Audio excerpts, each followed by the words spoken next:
Hello, so this should be lesson number 9, replacing you in formal writing. You. So I'm going to show you how real quick here. I'll get to use my little whiteboard here again. We're going to cross out the you.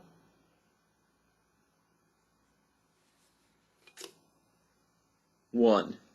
So basically what that's, or oneself, one or oneself. So basically what that's talking about is that in your formal writing, you do not want to, that I used you do not want to be writing sentences in there that say, how would you feel if blah, blah, blah, blah, blah. That's fine in informal writing. It's fine when we're doing the second person narrative as discussed earlier.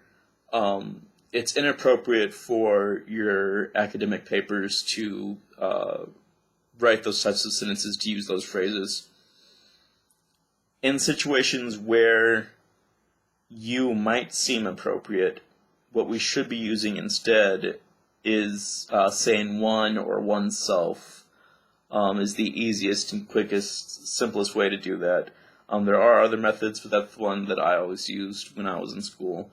We're going to go ahead and take a pause break there because we should now be over halfway through all of the topics that we're going to discuss in English Language Arts for grades 6 through 12 in the state of Oklahoma.